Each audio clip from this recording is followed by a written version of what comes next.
Anthony Robbins, L'éveil de votre puissance intérieure, chapitre 1er, Rêve de destinée. L'homme conséquent croit au destin, l'homme capricieux à la chance. Benjamin Disraeli avons tous des rêves.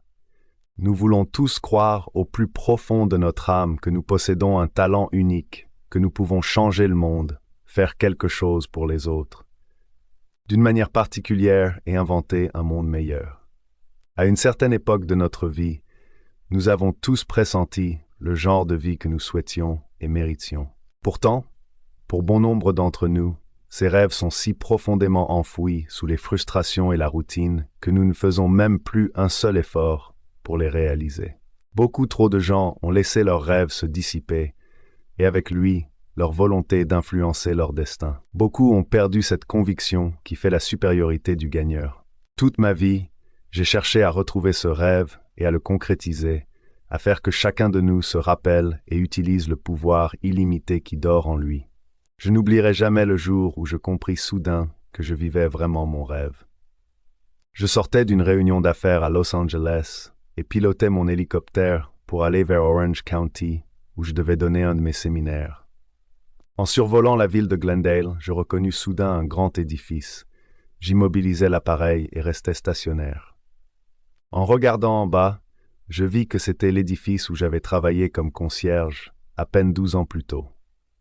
En ce temps-là, je m'inquiétais, car je ne savais pas si ma Volkswagen, qui datait de 1960, tiendrait le coup pour effectuer le trajet de 30 minutes qui me séparait de mon lieu de travail. Ma vie était en fait une survie. J'étais un jeune homme craintif et esseulé. Ce jour-là, pourtant, en volant là-haut dans le ciel, je songeais comme les choses peuvent changer en une décennie. J'avais des rêves à l'époque, mais j'avais l'impression qu'ils ne se réaliseraient jamais. Aujourd'hui, par contre, j'ai fini par croire que tous mes échecs et mes frustrations passées ont jeté, en fait, les bases de la compréhension qui m'a apporté le niveau de vie dont je jouis aujourd'hui.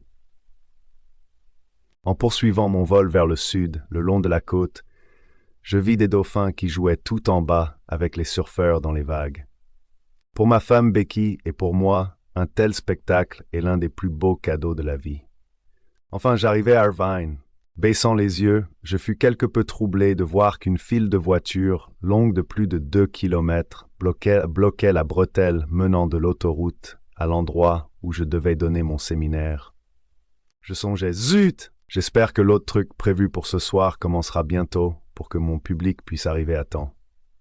Alors que je descendais vers l'héliport, toutefois, un nouveau spectacle s'offrit à mes yeux. À l'endroit même où je m'apprêtais à atterrir, je vis des milliers de personnes retenues par des agents de sécurité. Le bouchon de circulation était causé par les gens qui venaient à mon séminaire. Nous attendions environ 2000 participants et je me trouvais face à une foule de 7000 personnes pour un auditorium de 5000 places.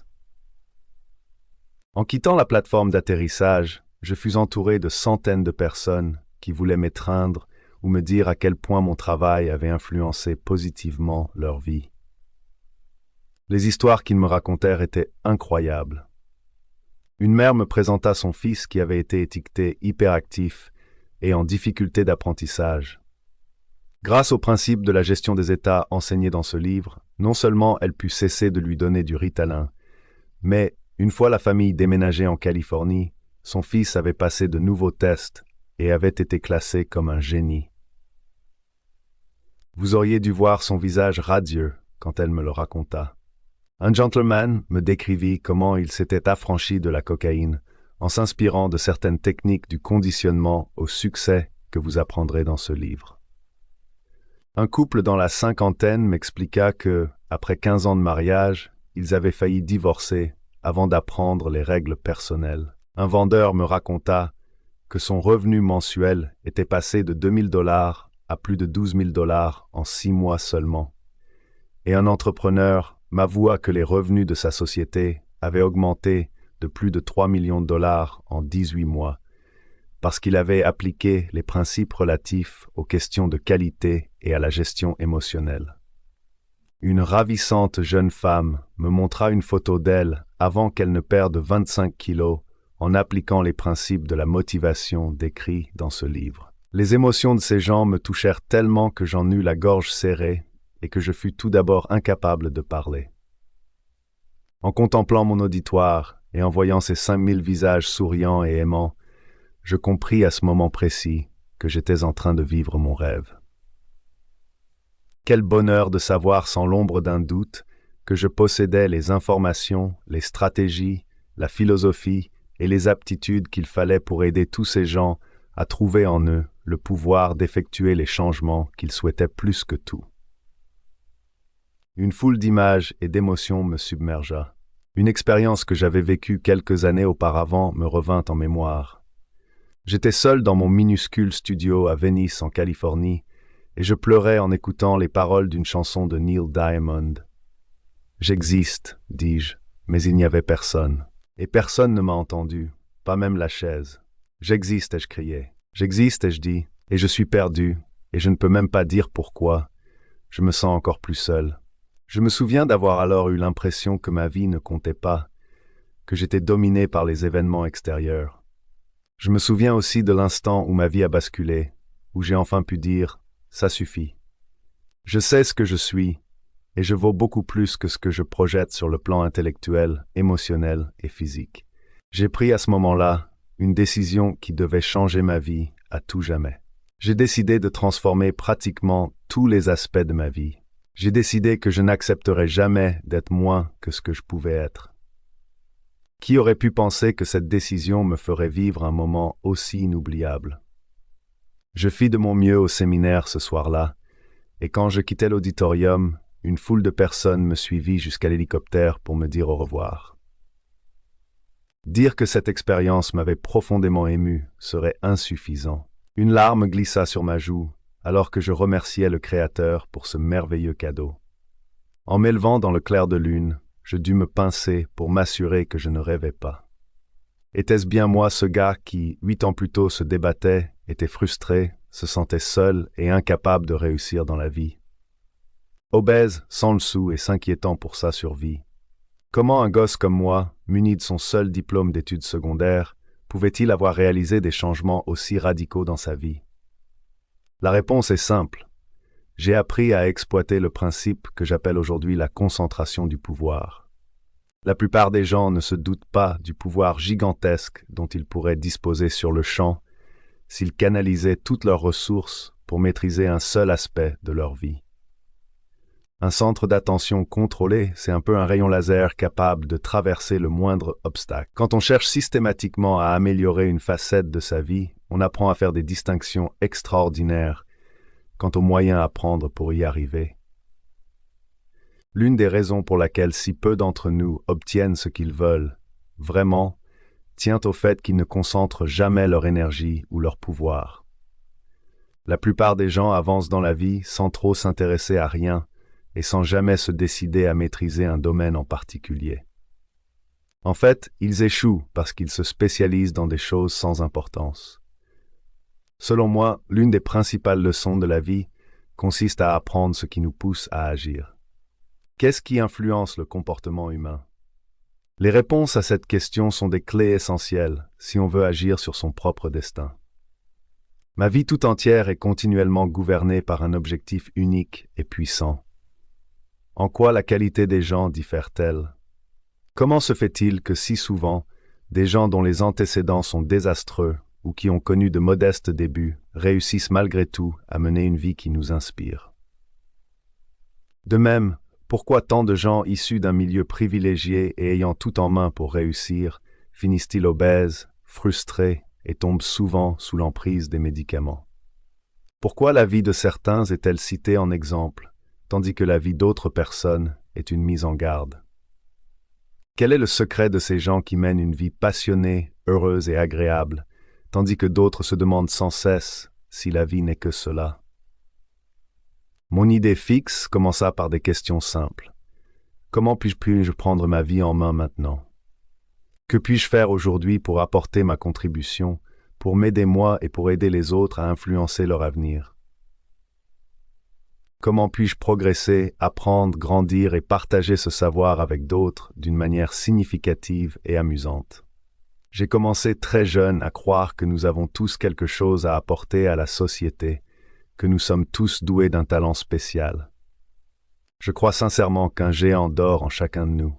Chacun de nous possède une disposition, un don, une parcelle de génie qui lui est propre et qui attend simplement d'être exploitée. Ce peut être un don pour la peinture ou pour la musique, une façon particulière d'entrer en relation avec les êtres qui vous sont chers. Il peut s'agir d'une aptitude naturelle à vendre, à innover ou à communiquer dans votre métier ou votre carrière. J'aime croire que notre Créateur ne fait pas de favoritisme, qu'il nous a tous créés uniques, mais en nous donnant une chance égale de mener une vie des plus enrichissantes. Il y a de nombreuses années, j'ai décidé que la façon la plus importante de vivre ma vie serait de la consacrer à une œuvre qui me survivrait. J'ai décidé que je devais apporter au monde une contribution qui continuerait d'exister bien après ma mort. Aujourd'hui, j'ai le privilège incroyable de partager mes idées et mes sentiments avec des milliers de personnes grâce à mes livres, mes cassettes et mes émissions de télévision. J'ai travaillé étroitement ces dernières années avec plus d'250 000 de personnes. J'ai aidé des membres du Congrès, des PDG, des présidents de sociétés, des chefs d'État, des chefs d'entreprise et des mères de famille, des vendeurs, des comptables, des avocats, des médecins, des psychiatres, des conseillers et des athlètes professionnels. J'ai travaillé avec des personnes phobiques, déprimées, dotées de personnalités multiples ou se croyant sans personnalité. Aujourd'hui, j'ai la chance incomparable de partager le meilleur de ce que j'ai appris avec vous. Cette perspective m'emballe et je vous en suis sincèrement reconnaissant. Pendant tout ce temps, je n'ai jamais cessé de reconnaître le pouvoir qu'ont les individus de changer, en un instant, pratiquement tous les aspects de leur vie. J'ai appris que les ressources dont nous avons besoin pour concrétiser nos rêves se trouvent en nous et qu'elles attendent simplement le jour où nous voudrons nous réveiller et nous prévaloir de ce droit inné. J'ai écrit ce livre pour une seule raison, pour réveiller et stimuler tous ceux qui se sont promis de vivre et d'être encore plus, afin d'exploiter le pouvoir que Dieu leur a donné. Ce livre vous indiquera les stratégies qui vous aideront à opérer des changements précis, mesurables et durables en vous et chez les autres. Je crois savoir qui vous êtes vraiment. Je crois que vous et moi sommes des âmes sœurs. Votre désir de vous épanouir est la main invisible qui vous a guidé vers ce livre. Je sais que peu importe où vous en êtes dans la vie, vous voulez davantage. Peu importe votre succès ou les difficultés qui vous tourmentent, vous êtes profondément convaincu que votre expérience de la vie peut être et sera beaucoup plus riche qu'elle ne l'est en ce moment. Vous vous êtes destiné à réaliser votre propre fortune, que ce soit sous les traits d'un professionnel, d'un enseignant, d'un homme d'affaires, d'une mère ou d'un père remarquable. Le plus important, c'est que non seulement vous y croyez, mais que vous avez pris une initiative. Vous avez acheté ce livre, mais en plus, vous faites en ce moment même une chose malheureusement exceptionnelle, vous le lisez. En effet, les statistiques révèlent que moins de 10% des gens qui achètent un livre vont au-delà du premier chapitre. Quel gaspillage incroyable! Voici un livre que vous pouvez utiliser pour atteindre des résultats gigantesques dans votre vie. Bien sûr, vous n'êtes pas de ceux qui veulent se leurrer en le lisant en diagonale. En tirant systématiquement parti de chacun des chapitres de ce livre, vous êtes certain de réussir à maximiser votre potentiel. Je vous incite non seulement à prendre tous les moyens nécessaires pour terminer ce livre, contrairement aux nombreux lecteurs qui abandonnent en chemin, mais également à mettre en pratique simplement et chaque jour ce que ce livre vous apprendra. C'est la condition essentielle pour obtenir les résultats que vous vous êtes promis d'atteindre. Comment réaliser des changements durables? Pour que les changements soient vraiment significatifs, ils doivent être durables et conséquents. Nous avons tous déjà vécu des changements temporaires qui avaient un arrière-goût amer. En fait, bien des gens abordent les changements avec appréhension, car ils croient inconsciemment que ces changements ne dureront pas. Prenez par exemple celui qui a besoin de suivre un régime alimentaire, mais qui repousse sans cesse cette décision parce qu'il sait inconsciemment que la souffrance qu'il devra endurer ne lui apportera qu'une récompense à court terme. J'ai cherché toute ma vie ce que j'appelle les principes directeurs du changement durable, et les pages qui suivent vous en décriront un grand nombre, ainsi que la manière de les appliquer. Pour l'instant toutefois, j'aimerais partager avec vous 3 principes élémentaires que vous et moi pouvons employer immédiatement pour changer notre vie. Aussi simples soient-ils, ces principes sont aussi extrêmement puissants lorsqu'ils sont appliqués avec art. Ce sont justement ces changements que doit effectuer la personne qui souhaite une transformation personnelle, l'entreprise qui cherche à maximiser son potentiel et le pays qui souhaite se tailler une place dans le monde. En fait, en tant que collectivité mondiale, voici les changements que nous devons tous réaliser pour préserver notre qualité de vie à l'échelle mondiale. Première étape, élevez votre idéal. Chaque fois que l'on désire sincèrement changer, il faut d'abord élever son idéal. Quand les gens me demandent ce qui a vraiment changé ma vie, il y a 8 ans, je leur réponds que cela a surtout été de modifier mes exigences face à moi-même. J'ai dressé par écrit la liste de tout ce que je n'accepterais ni ne tolérerais plus désormais dans ma vie et de tout ce que j'aspirais à devenir. Songez aux répercussions à long terme provoquées par les hommes et les femmes qui ont décidé d'élever leur idéal et d'agir en conséquence, en prenant la ferme résolution de ne rien tolérer de moins. L'histoire regorge de modèles vivifiants comme Léonard de Vinci, Abraham Lincoln, Helen Keller, Mahatma Gandhi, Martin Luther King, Rosa Parks, Albert Einstein, César Chavez, Soichiro Honda et bien d'autres qui ont fait le geste magnifique et puissant d'élever leur idéal. Le pouvoir de ces gens pourrait être le vôtre si vous avez le courage de vous en prévaloir. Changer une organisation, une entreprise, un pays ou l'univers commence par le simple geste de se changer soi-même. Deuxième étape, changez les croyances qui vous limitent. Si vous élevez votre idéal tout en doutant de jamais pouvoir l'atteindre, vous sabotez déjà vos efforts. Vous n'aurez même pas le courage d'essayer. Vous serez privé de cette certitude qui vous permettrait d'exploiter la conviction profonde qui vous habite au moment précis où vous lisez ces lignes. Nos croyances, ce sont des ordres incontestés qui nous disent comment sont les choses, ce qui est possible et impossible, ce que nous pouvons et ne pouvons pas faire. Elles influencent le moindre de nos sentiments, de nos pensées ou de nos actions. C'est pourquoi il faut à tout prix modifier l'ensemble de nos croyances pour opérer des changements réels et durables dans sa vie. Nous devons, avant même d'y parvenir, acquérir la certitude que nous pouvons atteindre notre nouvel idéal. Si vous ne contrôlez pas l'ensemble de vos croyances, et quel que soit votre idéal, vous n'aurez jamais la conviction nécessaire pour le soutenir. Qu'aurait pu accomplir Gandhi, selon vous, s'il n'avait pas cru de toutes les fibres de son être au pouvoir de la non-violence? C'est la pertinence de ses croyances qui lui a permis d'accéder à ses ressources intérieures et de relever des défis qui auraient ébranlé un homme moins convaincu. De puissantes croyances, cette certitude, sont la force qui se cache derrière toutes les grandes réussites de l'histoire. Troisième étape, modifiez votre stratégie. Pour persévérer dans votre engagement et atteindre les résultats que vous vous êtes fixés, vous devez employer les meilleures stratégies possibles. L'une de mes principales croyances veut que quand on se fixe un idéal plus élevé et qu'on parvient à y croire, on peut certainement élaborer les stratégies nécessaires pour l'atteindre. Vous trouverez une façon. En fin de compte, voilà la raison d'être ce livre. Il vous dévoile des stratégies. Et je vous dis tout de suite que la meilleure consiste, dans presque tous les cas, à trouver un modèle, c'est-à-dire de suivre l'exemple d'une personne qui obtient déjà les résultats que vous espérez atteindre, et à profiter de son savoir. Renseignez-vous sur ce qu'elle fait, ainsi que sur ses principales croyances et opinions. Non seulement vous y gagnerez en efficacité, mais vous épargnerez un temps considérable parce que vous n'aurez pas à réinventer la roue. Cependant, vous pouvez perfectionner cette stratégie, la remodeler et peut-être même l'améliorer. Ce livre vous donnera les renseignements et l'impulsion nécessaires pour vous engager à respecter les 3 principes clés d'un changement de qualité.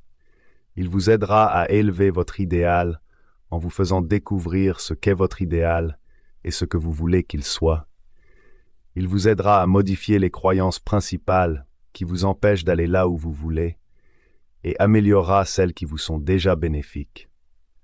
Enfin, il vous aidera à élaborer une série de stratégies grâce auxquelles vous atteindrez vos objectifs plus harmonieusement, plus rapidement et plus efficacement. Vous voyez, dans la vie, bien des gens savent quoi faire, mais peu agissent vraiment en fonction de ce savoir. Il ne suffit pas de savoir. Il faut agir. Si vous me le permettez, je serai votre entraîneur personnel tout au long de ce livre. Que fait un entraîneur? Ma foi, tout d'abord, il prend soin de vous. Il a passé des années à réfléchir à un domaine précis, et il n'a pas cessé de délimiter les différentes façons d'atteindre les résultats le plus rapidement possible. En appliquant les stratégies qu'il vous enseigne, vous pouvez modifier votre efficacité radicalement et immédiatement. Parfois, votre entraîneur ne vous apprend rien de neuf, mais il vous rappelle seulement ce que vous savez déjà en vous incitant à agir. Voilà le rôle, si vous le voulez bien, que je jouerai pour vous. Quel sera au juste l'objet de mon entraînement? Je vous proposerai diverses possibilités sur la manière d'améliorer durablement la qualité de votre vie. Ensemble, nous nous pencherons surtout sur la façon de maîtriser les 5 facettes de la vie, sans simplement les survoler, qui, à mon avis, nous influencent le plus. Les voici. 1. La maîtrise des émotions. À elle seule, cette leçon sera aussi longue à maîtriser que les 4 autres ensemble. Réfléchissez un peu. Pourquoi voulez-vous maigrir? Est-ce simplement pour avoir moins de graisse sur le corps? Ou est-ce à cause du bien-être que vous pensez ressentir en vous débarrassant de vos kilos superflus? Pensez-vous ainsi acquérir plus de vitalité et être plus séduisant, ce qui fera grimper en flèche votre confiance et votre estime de soi?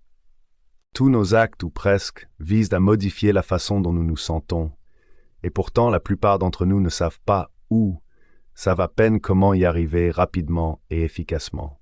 Il est étonnant de voir avec quelle fréquence nous employons notre intelligence pour nous mettre dans de bêtes états émotifs, en oubliant les nombreux talents innés que nous possédons tous déjà. Nous sommes trop souvent dépendants des événements extérieurs sur lesquels nous n'avons aucun contrôle et négligeons de prendre nos émotions en main, alors que nous avons un contrôle total sur elles. Nous avons plutôt recours à des solutions expéditives et qui visent le court terme. Comment expliquer autrement le fait que les Américains consomment plus de la moitié de toute la cocaïne produite dans le monde, alors que moins de 5% de la population mondiale vit aux États-Unis? Ou encore que la consommation d'alcool aux États-Unis représente une dépense égale aux milliards de dollars affectés à la défense de ce pays? Ou que 15 millions d'Américains souffrent de dépression grave et dépensent plus de 500 millions de dollars par année en médicaments antidépresseurs? Vous découvrirez ici les motifs qui vous poussent à agir et les événements qui déclenchent les émotions que vous ressentez le plus souvent. Je vous donnerai ensuite un programme détaillé grâce auquel vous apprendrez à identifier les émotions qui augmentent votre pouvoir et celles qui le diminuent, et à utiliser à bon escient ces 2 sortes d'émotions afin d'en faire un outil puissant qui vous aidera à vous réaliser pleinement. 2. La maîtrise du corps. Est-ce la peine d'avoir tout ce dont on a toujours rêvé, mais ne pas être en assez bonne santé pour en profiter? Le matin, vous sentez-vous plein d'énergie et prêt à amorcer une nouvelle journée? Ou êtes-vous aussi fatigué que la veille, perclus de douleurs et irrité de devoir tout recommencer à neuf? Votre mode de vie actuel fera-t-il de vous un cas statistique? Un Américain sur 2 meurt d'une maladie coronarienne, 1 sur 3 de cancer. Pour citer un médecin du XVIIe siècle du nom de Thomas Moffett, nous creusons notre tombe avec nos dents, en engloutissant des aliments vides mais riches en gras saturés, en empoisonnant notre organisme avec du tabac, de l'alcool et des médicaments, et en demeurant passivement assis devant notre téléviseur. Cette 2e leçon vous aidera à reprendre en main votre santé, à ne pas seulement avoir l'air en forme, mais à vous sentir en forme. Elle vous aidera également à contrôler votre vie dans un corps qui rayonne de vitalité et qui vous permettra d'atteindre vos objectifs. La maîtrise des relations. Outre la maîtrise de ses émotions et de son état de santé, rien ne me paraît plus important que d'apprendre à maîtriser ses relations amoureuses, familiales, professionnelles et sociales. Après tout, qui veut apprendre, grandir, réussir et être heureux tout seul? La 3e leçon de ce livre vous révélera les secrets qui vous permettront d'entretenir des relations de qualité avec vous-même, puis avec les autres. Vous découvrirez d'abord ce qui compte le plus pour vous. Quelles sont vos attentes? Quelles sont les règles que vous appliquez au jeu de la vie? Et en quoi ces règles concernent les autres? Puis, grâce à la maîtrise de cette aptitude essentielle, vous apprendrez à communiquer pleinement avec les autres et vous serez récompensé par un sentiment cher à tous, celui d'avoir apporté votre contribution à la vie des autres. Pour ma part, je pense qu'une relation est la meilleure ressource qui soit, parce qu'elle m'ouvre la porte à toutes les ressources dont j'ai besoin. La maîtrise de cette leçon vous procurera des moyens illimités de grandir et d'apporter votre contribution. 4. La maîtrise de l'argent. À 65 ans, la plupart des Américains sont soit sans le sou, soit morts. Ce n'est pas là ce qu'on souhaite pour notre âge d'or. Pourtant, comment réaliser ces chers projets si on n'est pas convaincu de mériter l'aisance financière, si cette conviction n'est pas étayée par un plan réaliste? La 4e leçon de ce livre vous montrera comment dépasser l'objectif de la simple survie au crépuscule de votre vie, et ce, dès maintenant. Comme nous avons la chance de vivre dans une société capitaliste, chacun de nous possède la capacité de réaliser ses rêves. Pourtant, la plupart d'entre nous ressentent constamment le poids d'un joug financier et croient que le fait d'avoir plus d'argent permettra d'alléger ce poids. C'est là une déformation de notre culture. Soyez certain que plus vous aurez d'argent, plus la contrainte sera grande. Il ne s'agit pas de rechercher simplement la richesse, mais bien de modifier ses croyances et ses attitudes à l'égard de l'argent, de manière à considérer cet argent comme un moyen et non comme la clé du bonheur. Pour vous créer un avenir placé sous le signe de l'opulence, vous apprendrez d'abord comment changer les causes de pénurie dans votre vie et comment nourrir d'une manière constante les valeurs, les croyances et les émotions essentielles à la richesse, et comment retenir et accroître cette richesse. Puis, vous définirez vos objectifs et façonnerez vos rêves en ayant pour objectif la plus grande aisance possible, ce qui apaisera votre esprit et vous permettra d'anticiper avec enthousiasme toutes les possibilités que la vie vous offre. La maîtrise du temps, Rome ne s'est pas bâtie en un jour. Or, combien d'entre nous savent vraiment comment employer leur temps? Je ne parle pas de gestion du temps, mais bien de déformer le temps, de le manipuler, de sorte qu'il soit votre allié plutôt que votre ennemi. La 5e leçon de ce livre vous enseignera de prime abord comment les objectifs dressés pour le court terme peuvent être des erreurs pour le long terme. Vous apprendrez comment prendre une vraie décision et différer vos désirs, afin de permettre à vos idées, à vos créations et même à votre potentiel d'atteindre leur pleine maturité. Puis je vous enseignerai l'art d'élaborer les plans et les stratégies nécessaires pour donner suite à votre décision et concrétiser celle-ci grâce à votre volonté d'agir, à votre patience face au recul du temps et à votre souplesse. Ce qui vous permettra, au besoin, de modifier votre façon d'aborder votre décision. Dès que vous aurez maîtrisé le temps, vous comprendrez à quel point j'ai raison de dire que la plupart des gens surestiment ce qu'ils peuvent accomplir en un an et sous-estiment ce qu'ils peuvent réaliser en une décennie.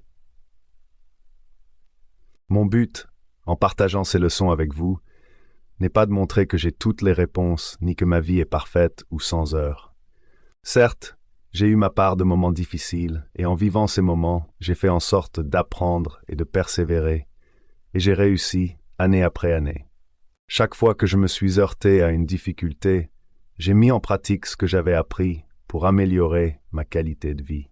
Comme vous, je continue de faire des progrès dans la maîtrise de ces 5 facettes de la vie. Par ailleurs, mon mode de vie peut ne pas vous convenir. Mes rêves et mes objectifs ne sont peut-être pas les vôtres.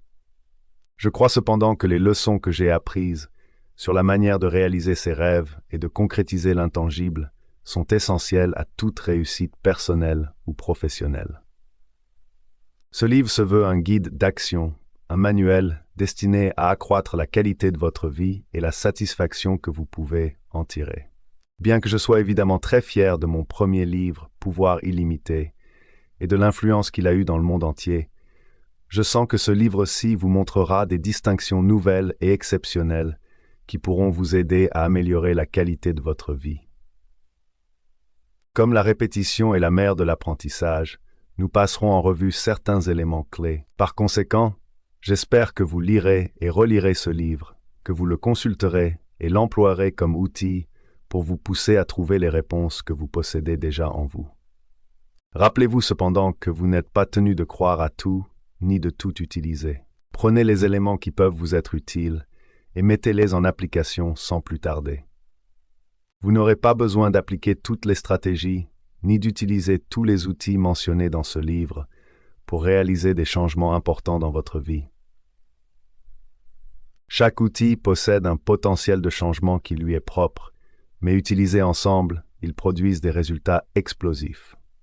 Ce livre regorge de stratégies susceptibles de vous apporter la réussite que vous souhaitez, de principes moteurs dont nous nous sommes inspirés chez les personnalités les plus puissantes et les plus intéressantes de notre culture. J'ai eu la chance exceptionnelle de rencontrer, d'interviewer et d'avoir pour modèle diverses personnes qui exercent une influence certaine et qui ont une personnalité incomparable, de Norman Cousins jusqu'à l'entraîneur John Wooden, au génie financier John Templeton, des capitaines d'industrie jusqu'à des chauffeurs de taxi. Dans les pages qui suivent, vous récolterez les fruits non seulement de ma propre expérience, mais ceux de milliers de livres, cassettes, séminaires et interviews que j'ai accumulés au cours des 10 dernières années, tout en continuant mes recherches passionnantes et incessantes qui me poussent à apprendre et à grandir un peu plus chaque jour de ma vie.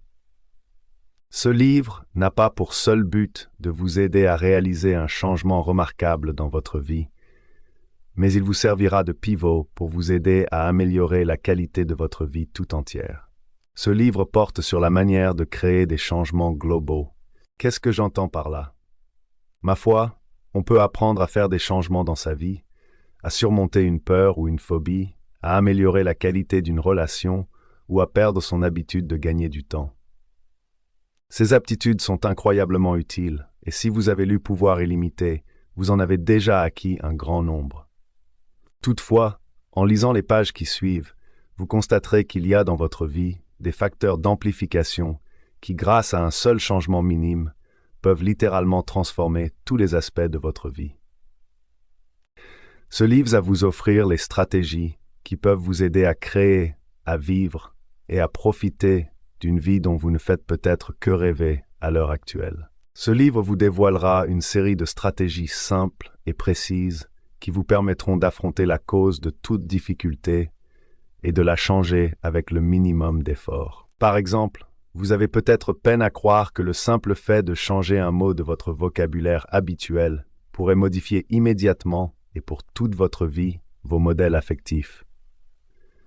Ou qu'en modifiant les questions que vous vous posez constamment, consciemment ou non, vous pourriez changer instantanément votre centre d'intérêt et par conséquent les actions que vous faites chaque jour de votre vie. Ou encore qu'en modifiant une seule de vos croyances, vous pourriez connaître un bonheur beaucoup plus grand.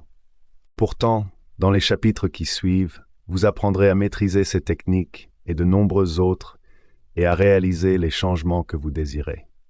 C'est donc avec respect que j'engage cette relation avec vous, alors que nous amorçons ensemble un voyage de découverte et d'application de notre plus grand et plus réel potentiel. La vie est un cadeau et elle nous donne le privilège, la chance et la responsabilité de donner en retour en devenant meilleurs. Ainsi, commençons notre voyage d'exploration, chapitre 2, les décisions, le chemin du pouvoir. L'homme est né pour vivre et non pour se préparer à vivre. Boris Pasternak.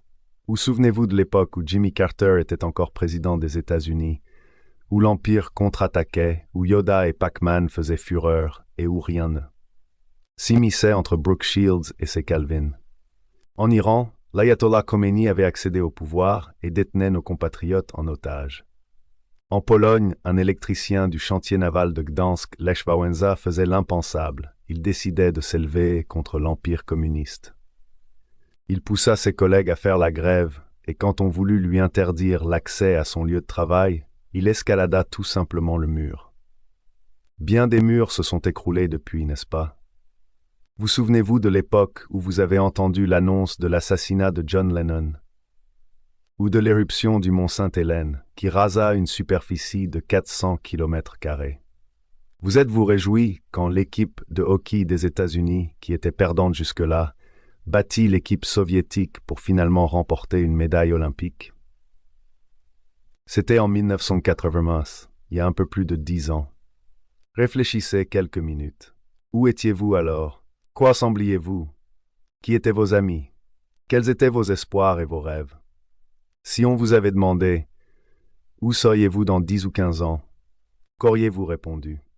Êtes-vous aujourd'hui ce que à cette époque vous aviez souhaité être? Une décennie est vite passée, n'est-ce pas? Enfin et surtout, nous devrions nous demander « Comment vais-je vivre les 10 prochaines années de ma vie? Comment vais-je vivre aujourd'hui afin de créer le demain que je souhaite? Quelles seront mes priorités à partir d'aujourd'hui? Qu'est-ce qui compte pour moi en ce moment et qu'est-ce qui comptera pour moi à long terme? Quelles mesures puis-je prendre aujourd'hui afin d'influencer mon avenir? Vous voyez, dans 10 ans, vous serez certainement arrivé quelque part. La question est de savoir où